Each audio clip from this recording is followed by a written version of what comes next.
Hi friends, welcome to my channel Suji 116. ఈరోజు మనం వచ్చేసి చికెన్ కర్రీ అయితే ఎలా చేసుకోవాలో చూద్దాం. ముందుగా చికెన్ బాగా ఒక పావు కిలో తీసుకున్నాము. ఆ తర్వాత దాన్ని బాగా శుభ్రంగా క్లీన్ చేసి ఉంచుకోండి. దాంట్లో కొద్దిగా పసుపు, కారం, ఉప్పు, చికెన్ మసాలా, అల్లం వెల్లుల్లి పేస్ట్ ఇవన్నీ వేసి మ్యాగ్నేట్ చేసుకొని కొద్దిగా పెరుగు వేసుకొని కూడా మ్యాగ్నేట్ చేసుకుంటే టేస్ట్ బాగుంటుంది. ఇది మ్యాగ్నేట్ చేసుకున్న దాన్ని ఒక 10 to 15 minutes వరకు ఫ్రిడ్జ్లో ఉంచుకోండి, అప్పుడు బాగుంటుంది టేస్ట్. ఇప్పుడైతే నేను 2 టమాటాలు తీసుకున్నాను. ఒక ఆనియన్ సన్నగా కట్ చేసి ఉంచుకోండి. ఇలాగే టమాటాలు కూడా సన్నగా కట్ చేసి ఉంచుకోండి. నేనైతే చికెన్ కర్రీ అయితే చేస్తున్నాను.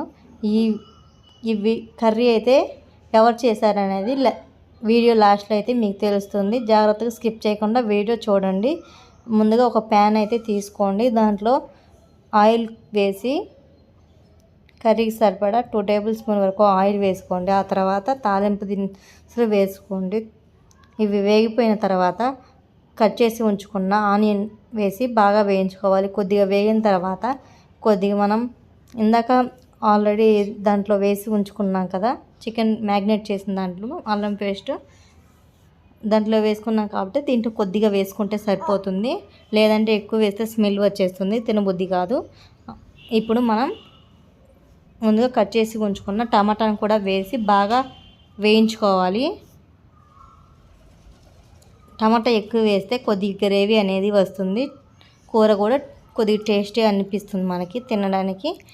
దీంట్లో సాల్ట్ 1.5 tablespoons వరకు సాల్ట్ వేసుకున్నాను.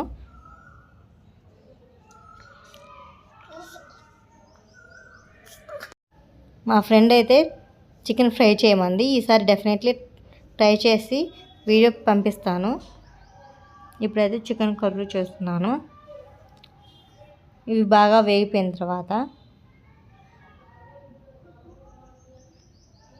ముందుగా ఒక టమాటా హాఫ్ మిగిల్చుకొని ఉంచుకున్నాం కదా, ఆ టమాటో అండ్ కొద్దిగా జీడిపప్పు వేసుకొని పేస్ట్లా చేసుకోండి.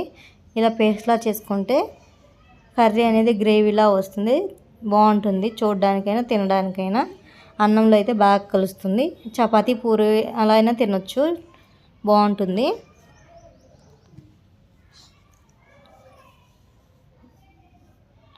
కొద్దిగా చికెన్ మసాలా వేసుకుంటున్నాను. ఎక్కువ వేసుకోకుండా లైట్గా వేసుకుంటే సరిపోతుంది. చూడండి, మా చికెన్ కర్రీ అయితే రెడీ అయిపోయింది. ఆయిల్ పైకి తేలిపోతే చికెన్ అయితే రెడీ అయిపోయినట్టే, ముక్కలు బాగా ఉడికినట్టే. చూడండి వీడియోలో. ఇప్పుడు మీకు అర్థమైంది కదా చికెన్ కర్రీ అనేది ఎవరు చేశారో. ఒకసారి తెలిస్తే కామెంట్ చేయండి. టేస్ట్ అయితే బాగానే వచ్చింది, కొద్దిగా సాల్ట్ అయితే ఎక్కువైంది.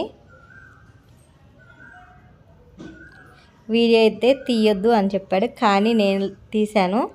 ఇలాంటి మంచి వీడియోస్ కోసం మన ఛానల్ సబ్స్క్రైబ్ చేయండి. Thank you for